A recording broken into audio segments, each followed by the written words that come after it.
Okay. Well, I haven't been here for practices. I noticed. I noticed. Yeah, I was wondering where you guys were. Busy days. I mean, it's like Mick started it. Right. Mick started you picking up off that. You can Mick, edit it out. I understand. But practice number 5, I noticed is kind of more the young guys kind of getting their reps right now. How important? I think we all know both practices are important for a reason, for kind of getting the program set ahead for next year. But how important is it to kind of leapfrog off these practices into next year? It's big. I mean, we talked about that, and we don't hide it. I mean, we told these guys this is phase 1. This is 6 practices, and phase 1 is all about development. But there's still some development for our older guys as well. So they get some good work, but really the bulk of it, especially in the team stuff, is to a lot of younger guys. So we're kind of seeing what we've got for the future and getting guys into those positions and letting them develop as football players. This is an incredible advantage to everything that we do.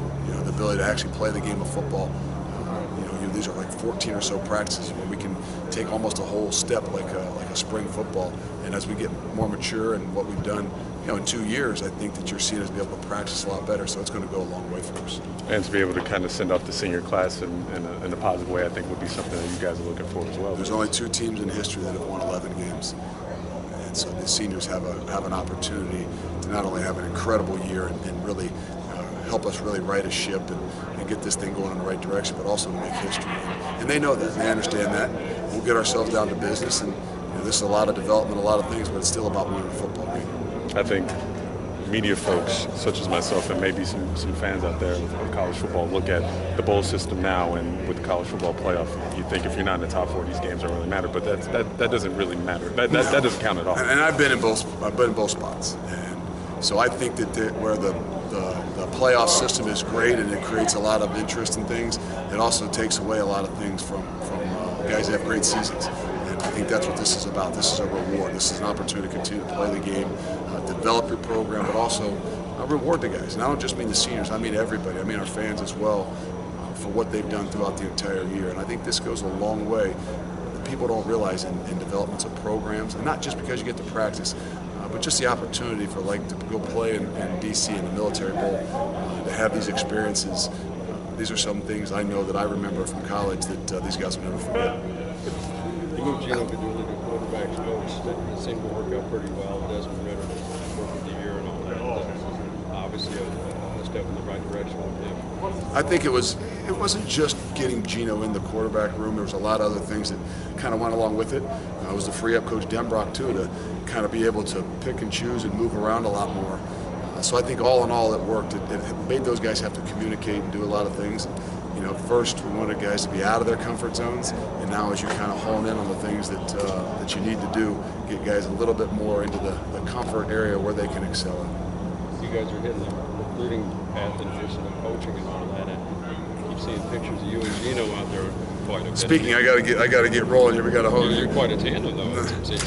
Well, he doesn't drive quite as well as I'd like to, but I think we're done with that. So I'll be driving from now on. But this is the time. This is the time of the year. This is the time of year that we get ourselves back to have a great practice, get right back on the road doing it. But that's the way you develop your program as well. The opportunity to be with your guys, to practice, to do what it is we did here tonight, and then the ability to get back on the road and help develop your program by getting the right guys. Who has better stories? He can tell some stories, but then again, if you met his dad, you'd know why. Kind of a spring practice type move today. Alex Pierce getting a look at linebacker. Was that? Who said that? Who did that? Oh, I just noticed. Just a little something. Is that just getting a look and then seeing, get his athleticism? They took it overboard and all of a sudden put him in a different colored jersey and had him stretch with them. And it was more something we were just going to kind of, hey, let's throw you over there. You've done a hell of a job for us on the special teams. You've done a great job in the role that you played on offense. But the way he's shown up on special teams, what you had seen from out of high school too, he's got some highlights there of intercepting, picking off Ben Bryant. Yeah. So it gave us an opportunity to give him some other looks at some different things and continue to make him grow. So he had a couple hits on special teams where you went, maybe he's a linebacker. And again, when a guy has a lot of ability to do a lot of things, to me, we also got to look at the longevity for what's going to be best. And he's got a bright future. And I mean in this game if he really wants to do it. So he's trying to figure out not just where he's best right now, but where could he even be best in another year, 2 or 3, not just for the program, but for himself as well. Good. Thanks, Luke. All right.